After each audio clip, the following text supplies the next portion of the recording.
Now left in the dark, mother's light fades, sky turns gray. Clings to memories of yesterday. Boarding school.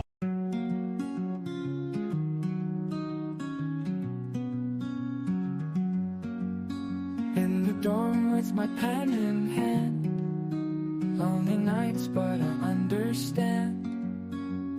Dreaming of a place that's grand, scholarship in my command. Dear father, dear brother, here I write, hearts aglow in the dim moonlight.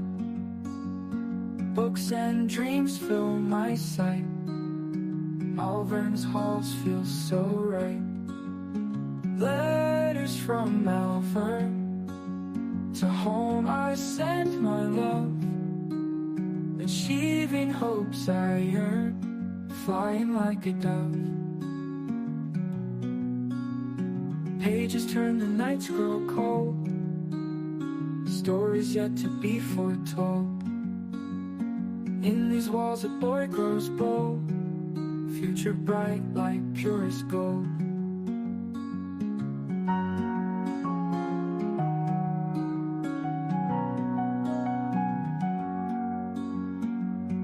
Through the trials and the strife, finding meaning in this life.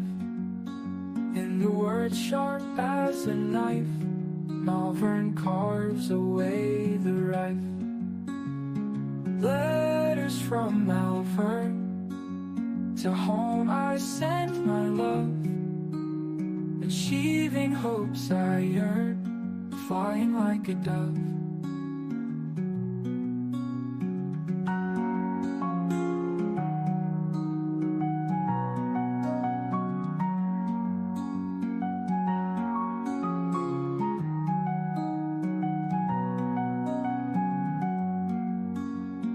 Letters from Malvern, to home I send my love, achieving hopes I yearn, flying like a dove.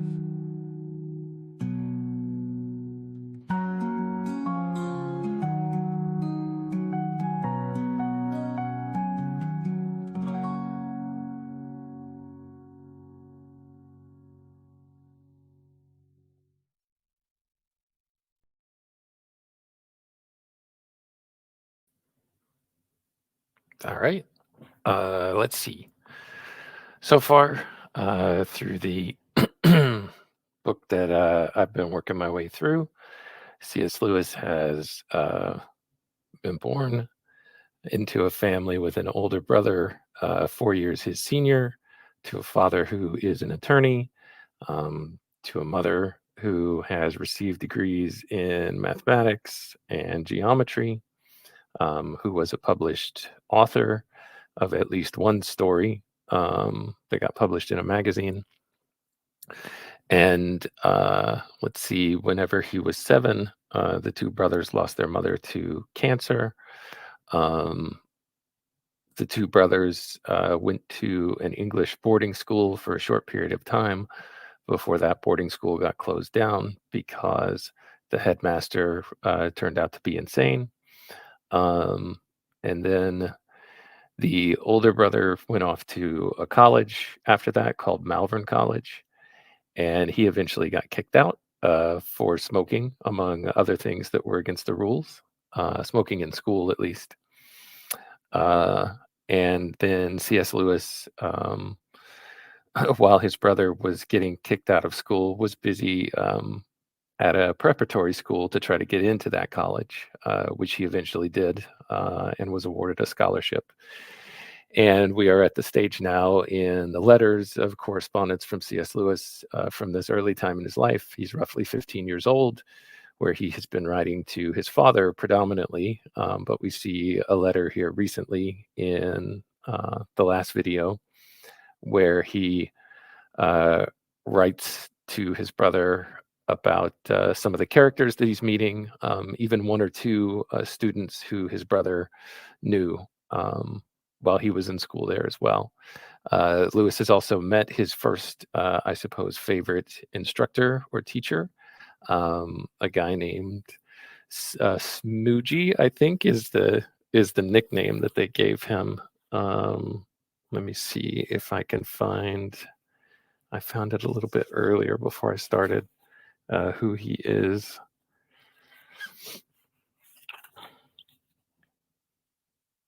Yeah, Smoogie. Harris Wakeland Smith, who taught classics and English to the upper fifth, and for whom Jack was to have great affection. Jack, of course, being the nickname of C.S. Lewis that runs throughout the course of this book. Let's see.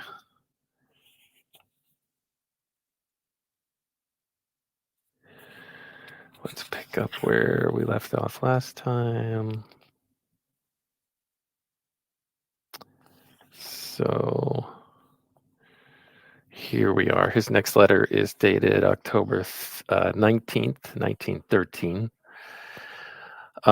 He wrote this letter from Malvern, Malvern College. My dear P, I hope you did not think I was incurring reckless expense when I wrote to you for the money. The way you are rooked at Malvern, by subscriptions, loans, and the fines, which are shabbily arranged, is perfectly appalling. Thanks very much indeed for the 5 shillings. The poem after Horace was, I'm glad to tell you, somewhat in the nature of a success. It was top of the form and was sent up to the James. Again, James is the headmaster, and apparently, when something is sent up to the James, based on the context of an earlier letter, it means that you've performed some standout work. Being sent up for good is a privilege enjoyed only by our form and the upper sixth, and is rather a ceremony, he says. I had to go down to Smoogie's house and copy the poem into a vast old volume of his, containing the works and signatures of all those who have been sent up for good since 1895. I was, of course, greatly interested to read the other poems and things in the book. Some of them are really very good. I enclose the poem, which it may interest you to see. Smoogie's house is a queer little nook of the world, exactly typical of its owner. I am inclined to agree with you that it will be a pity to lose Mr. Peacock. He was neither a great preacher nor reader, but he was an educated gentleman, which is something to say in these times. The footnote on this is who is Mr. Peacock? The Reverend Gerald Peacock, who succeeded Thomas Hamilton as rector of St. Mark's. Again, Thomas Hamilton was C.S. Lewis's grandfather on his mother's side. Thomas Hamilton, as rector of St. Mark's, was leaving. He was the son of the Most Reverend Joseph Ferguson Peacock, Archbishop of Dublin, and was educated at Trinity College, Dublin, where he took the Hebrew Prize in 1892. He was ordained priest in 1894 and was curate of Carnmoney Company, Antrim, from 1893 to 96. After 4 years in Hollywood County Down, he was rector of St. Mark's, Dundalk, from 1900 to 1914. He was prebendary of Geishel Company, Offaly, 1914 to 1923, and Archdeacon of Kildare from 1923 to 1944. I'll read it again. I am inclined to agree with you that it will be a pity to lose Mr. Peacock. He was neither a great preacher nor reader, but he was an educated gentleman, which is something to say in these times. I hope the business of Aunt Minnie will turn out all right. Well, who is Aunt Minnie? She was the wife of Albert's brother. C.S. Lewis's father's name is Albert. She was the wife of Albert's brother, William Lewis. I hope this business of Aunt Minnie will turn out all right. Coming on top of the trouble about Norman is very hard lines, and I should imagine that the Moorgate household is one of the worst fitted to receive trouble, as there is always, even when things are at their brightest, a certain gloom there. It certainly is a grievous pity that Shakespeare filled Romeo and Juliet with those appalling rhymes. Let's see. Of course, I know who Romeo and Juliet is. It just says that's a William Shakespeare play. All right, that's good to know. Nice footnote. With those appalling rhymes. But the worst thing is the play is old Capulet's. But the worst thing in the play is old Capulet's preposterous speech to the guests. Still, it is a very fine tragedy. Interesting, very early. Well, I mean, he's being trained in all this stuff, but at 15 years old, he's already doing some criticism of literature. Uh, Still, it is a very fine tragedy. So is the Greek play that we are doing. It is quite unlike all that stiff bombast which we are accustomed to associate with Greek tragedy. There is life and character in it. Your loving son, Jax. Carpe diem, after Horace. Oh, this is the poem that he's enclosed, the poem which may interest you. This is the one that got sent up to the headmaster. It's called Carpe diem, after Horace, in the meter of Locksley Hall by Tennyson. Of course, I'm not going to read this in the proper meter. I'll just read it as I see it. When in haughty exultation thou durst laugh, let me start over. When in haughty exultation thou durst laugh in fortune's face, or when thou hast sunk down, weary trampled in the ceaseless race. Delius, think on this, I pray thee, but the twinkling of an eye. May endure thy pain or pleasure, for thou knowest thou shalt die. Whether on some breeze-kissed upland with a flask of mellow wine, thou hast all the world forgotten, stretched beneath the friendly pine, or in foolish toil consuming all the springtime of thy life, thou hast worked for useless silver and endured the bitter strife. Still unchanged thy doom remaineth, thou art set towards thy goal. Out into the empty breezes soon shall flicker forth thy soul. Here then by the plashing streamlet, fill the tinkling glass, I pray. Bring the short-lived rosy garlands, and be happy for today. Next letter to his father, postmarked the 26th of October, 1913, from Malvern College. My dear P, I hope it did not seem that my act of sending you the poem was meant for a draw, which it was not. All the same, thanks very much for the P.O., which has restored the firm to its pristine health and prosperity. There's no footnotes about this. P period, O period. Not sure what that is. Anderson, one of the people in our study, has just received a huge crate of pictures from home, which will enable us to tell some of our older pictures and raise capital. No, not tell, sell. Anderson, one of the people in our study, has just received a huge crate of pictures from home, which will enable us to sell some of our older pictures and raise capital. I had not been able to see about the extra copies of the Cherbourg magazine, as I have not yet been up to see Tubbs. Cherbourg, again, is the preparatory school that C.S. Lewis went to before he got admitted or accepted into Malvern College. I've not been able to see about the extra copies of the Cherbourg magazine, as I have not yet been up to see Tubbs. I think, however, that I am going up today when I shall be able to transact all my business. On Thursday, we had our field day, and it was a really great affair. We started for the place, which is quite near Malvern, about an hour's march at 10 o'clock. W., Warney's friend, Captain Tassel, was in great form. This is the Captain Tassel who ratted out Warney for smoking in school, so a good friend of his. W's friend, Captain Tassel, was in great form, mounted on a steed of which he was obviously terrified.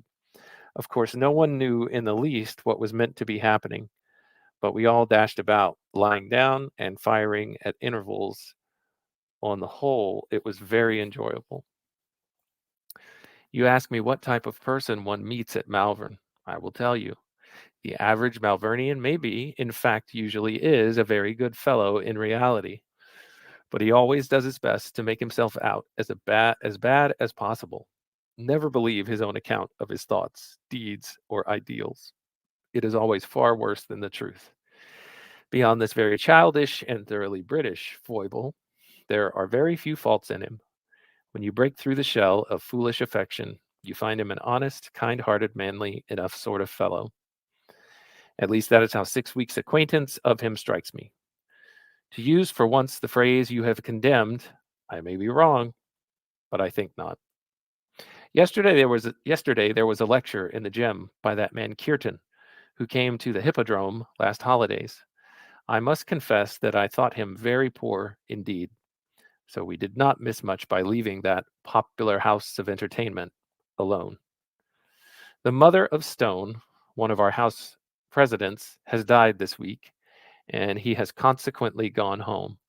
It is a very nasty business. Your loving son, Jack. The mother of Stone is Noel Herbert Stone. He was he was at Malvern from 1910 to 1914. After training at Sandhurst, he joined the Worcestershire Regiment and was promoted to captain in 1917. Sandhurst is the preparatory school that let's see that Warney Lewis, C.S. Lewis's brother, was getting tutored to pass the entrance exams, tutored by W.T. Kirkpatrick, who was the headmaster of the school that the Lewis brothers' father went to and would eventually become the tutor of C.S. Lewis, I believe, for his entrance exams to try to get into Oxford. I could be wrong about that. We'll learn as we go. But Sandhurst was the school that Warney Lewis was trying to get into to prepare him for a career in the Army. So anyway, Sandhurst happened to be the same school that this character that he's talking about here, the mother of Stone, Noel Herbert Stone, also attended for his military service. The next letter, dated sometime around November 2nd, 1913. He's writing now to his brother, my dear W. Although always quite ready to fall in with your wishes whenever they are within the bounds of possibility, I always like to point out some of the more glaring absurdities in the same. It has not occurred to you that this simultaneous attack on the paternal purse will savor somewhat too much of preparation. But to proceed, the following is what I intend to write home, coming at the end of a long, cheerful letter when he will be bucked. I have heard from W again in the course of this week, and he seems to be comfortable with Kirk, although still working at high pressure. He mentions in his last letter, as he has done frequently before, that he entertains an idea of coming down here at the end of the term and traveling home with me, as we did in the old times. This, of course, would be exceedingly pleasant for me, especially as most of the other new boys here have got friends coming down at the end of the term, and it is undoubtedly pleasanter as well as more economical to travel in pairs than singly. The old boy, who, by the way, is one of the real good points about Malvern, has asked once or twice after W and expressed a hope that W will come down sometime soon. Of course, I am aware all this has nothing to do with me, but still he seems to have his heart set on it, and as I gather from the tone of his letter, he has not mentioned it to you. So this was all a quote that he had pulled in this letter he's writing now to his brother of what he had written to his father about his brother.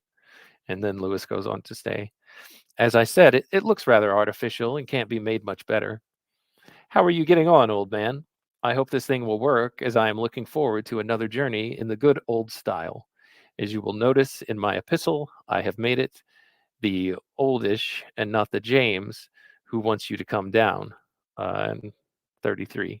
The old boy, or the oldish, was George Golden Fraser, the headmaster's assistant in the management of schoolhouse.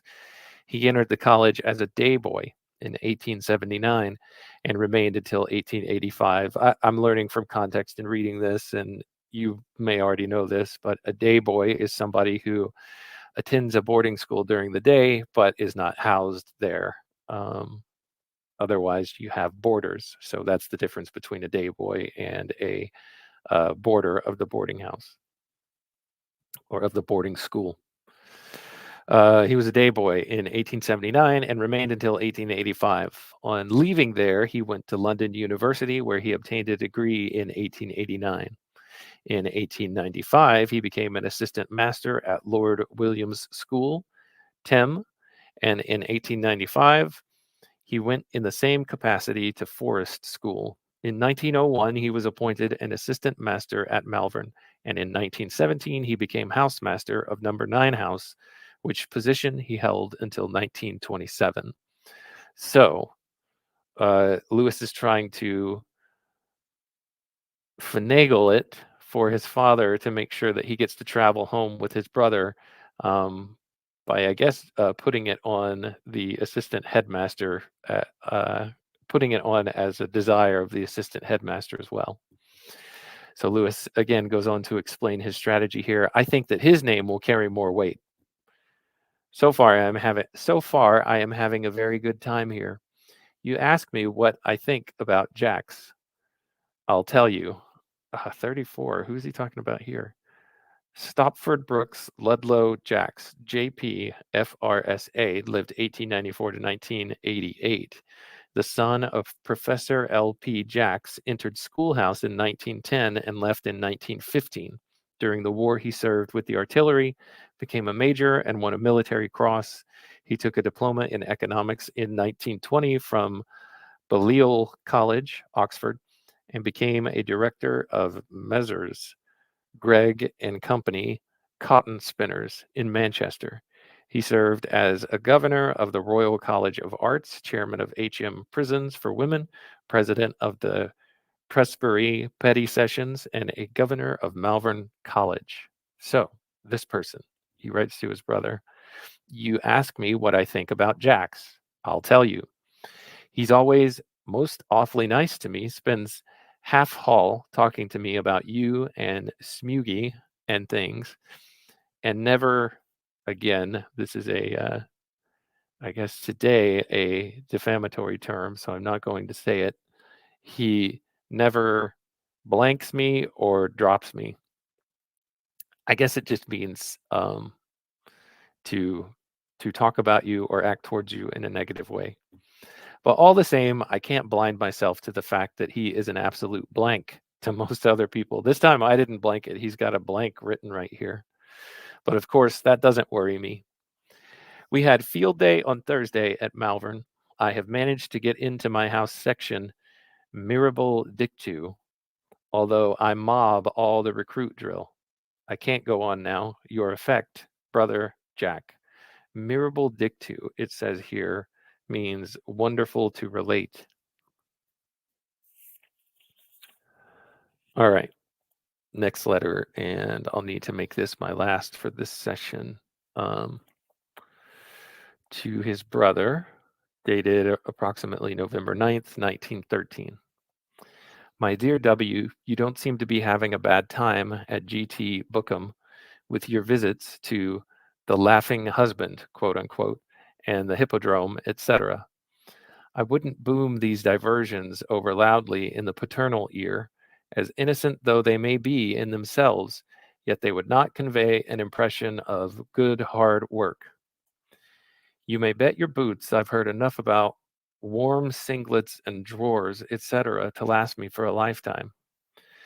P tells me that, quote, when I come home, he's going to take me in hand and see that the chest of mine gets as sound as a bell, end quote.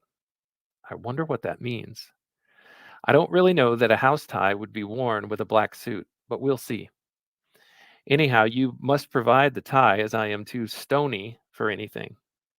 I am amused to see that you have fallen into the excellent marathon trap of spending 20 to where 5 would do just as well. I wonder if Miss Thompson would have heard about it. No one in T. Eden's shop ever seems to have heard anything, do they? It'll be a great weight off your chest when this filthy exam is over, so I am glad that it is comparatively soon. 36. Warney was preparing to take the entrance examinations the 25th of November to December 2nd for Woolwich and the Royal Military College at Sandhurst. I think you ought to pass fairly easily if you've been oiling with Kirk. Again, W.T. Kirkpatrick, his tutor. I am longing to find out from you in the holidays what Kirk is really like. A cod of the first water, I should imagine, by all reports. At the end of this term, we really must get Jarnfeldt's Preludium. I heard it again at the classical orchestral concert, and it was more than ever charmed, and was more than ever charmed with it. Perhaps, too, you are right about this marathon scheme. We can talk that over anon. This was a reference to Armis Jarnfeld's Preludium, written 1904. Pappy, their father, of course, refuses to accept your scheme of taking the trip to Malvern as a birthday and Christmas gift.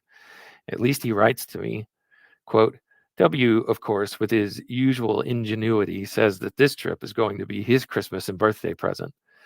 But that is not quite the way I do things. By the way, are we traveling home a day early, or do you want to stay for the house supper? I don't mind staying a bit if you like, only it is so close to Christmas that fearful problem of peas present. Yours, Jack. And I'll stop there. Thanks for watching.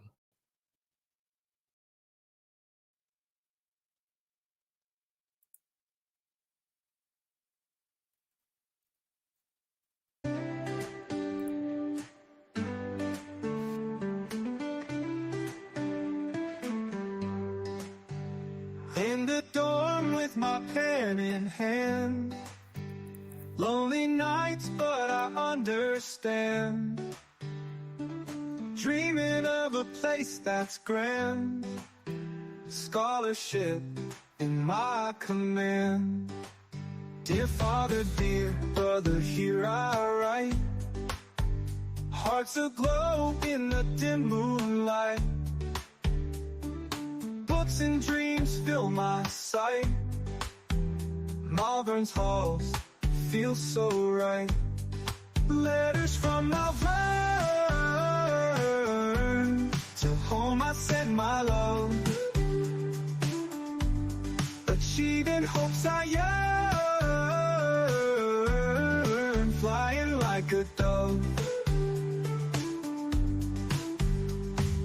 Pages turn, the nights grow cold. Stories yet to be foretold. In these walls a boy grows bold. Future bright like purest gold. Through the trials and the strife, finding meaning in this life. In the word sharp as a knife, Malvern carves away the right. Letters from Malvern, to home I send my love. Achieving hopes I yearn, flying like a dove.